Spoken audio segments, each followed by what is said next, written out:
प्रायोजक हैं cancer healer centre, new beginning. IIFA का जिक्र हो रहा है भाई, पहले तो आप बताइए, ठीक है आपने लक्की मेला जो है शांतिपूर्ण तरीके से सुनियोजित तरीके से करा लिया, क्योंकि कुंभ से शायद सबक ले लिया हो, वहां पर जो मौत हुई अव्यवस्थाओं के चलते। अब मुझे आईफा का बताइए ना सर, आपने पैसा दिया आईफा को, खाटू श्याम बाबा के मंदिर और उसके विकास के लिए पैसा नहीं दिया उस इलाके के। गोविंद देव जी वहां पैसा नहीं गया, लेकिन चलिए ठीक है, आईफा में राजस्थान को मिला क्या, राजस्थान को किस तरीके से फायदा हुआ? होटल्स बुक किए गए, ठीक है, राजस्थान के होटल्स थे, होटल कारोबारियों को फायदा हुआ, एलीट क्लास को फायदा पहुंचा, पासेस बांट दिए गए, एलीट क्लास को बांट दिए गए। क्या राजस्थान का एक लोक कलाकार आपको किसी आईफा के मंच पर या उसके आसपास इस पूरे इवेंट में नजर आया क्या? कोई राजस्थान की संस्कृति का कुछ प्रतीक आपको नजर आया क्या? देखिए भविष्य जी, आप एक चीज बताइए, आज खाटू श्याम जी के अंदर आज इतना बड़ा लक्की मेला हुआ और उसके लिए अलग से कॉरिडोर बनाया गया। कांग्रेस की 5 साल की सरकार की तब तो नहीं बनाया था ना corridor, special corridor Khatu Shyam ji के लिए बनाया है। आज सुनियोजित तरीके से लोगों के दर्शन हुए, वीआईपी मूवमेंट बंद करके आम आदमी के लिए पूरा खाटू श्याम जी खोला गया, तो ये अच्छी बात है नहीं है। और फिर आईफा अवार्ड इंटरनेशनल अवार्ड है, और आज राजस्थान की विरासत में, और फिर अगर मान लो होटल की बुकिंग होती है, होटल उद्योग को फायदा होता है, तो क्या टैक्स कलेक्शन नहीं आएगा? राज्य सरकार को फायदा नहीं होगा अगर होटल इंडस्ट्री का डेवलपमेंट होगा तो? अगर देखिए, आज पर्यटन उद्योग सबसे बड़ा उद्योग है, पूरे विश्व के अंदर पर्यटन उद्योग सबसे बड़ा उद्योग है। अगर मान लो पर्यटन को बढ़ावा मिलता है तो ये अच्छी बात है।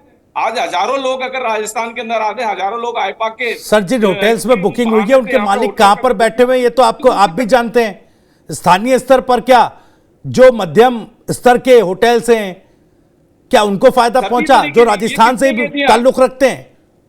हाँ भविष्य जी, मध्यम स्तर से लेके 3,000 रुपए से लेके 2,50,000 रुपए तक के होटलों की सबकी बुकिंग फुल थी। मैं खुद कई होटलों के अंदर चेक करके आया हूँ, क्योंकि आज मान लो कोई आर्टिस्ट आता तो उनके सहायक भी होते हैं, उनके साथ में कई और दूसरे लोग भी होते हैं। तो इसलिए पर्यटन उद्योग को निश्चित रूप से बढ़ावा मिला है।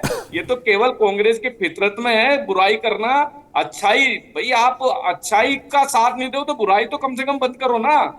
आज अगर मान लो पूरे वर्ल्ड के अंदर जो फेमस चीज है उसका अगर राजस्थान में आयोजन हो रहा है, और अच्छी बात है ये चीज, लेकिन मुझे तो समझ से परे है कि क्यों, और फिर उसमें भी आप महिलाओं का अपमान करना। लेकिन ठीक है सर, आप कह रहे हैं कि देखिए कितना राजस्थान को कितना फायदा पहुंचा। आपने होटल उद्योग का बता दिया, उदाहरण दे दिया, राजस्थान की संस्कृति, इन्वेस्टमेंट को लेकर भी कई तरह के तर्क हैं सर, तमाम तर्क आ रहे हैं।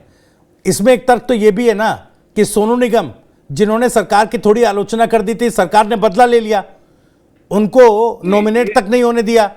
उन्होंने तो खुद लिखा, उन्होंने नाराजगी जाहिर की कि देखिए आईफा में मेरा गाना जो है वो नॉमिनेट नहीं होने दिया गया। टीकाराम जूली ने सदन में कहा कि भाई ये तो राइजिंग राजस्थान में जब सीएम उठकर चले गए सोनू निगम के परफॉर्मेंस के बीच, और उस पर नाराजगी सोनू निगम ने जाहिर कर दी, तो वो बात बुरी लग गई। अब ये क्या बदले की राजनीति कर रही है क्या सरकार?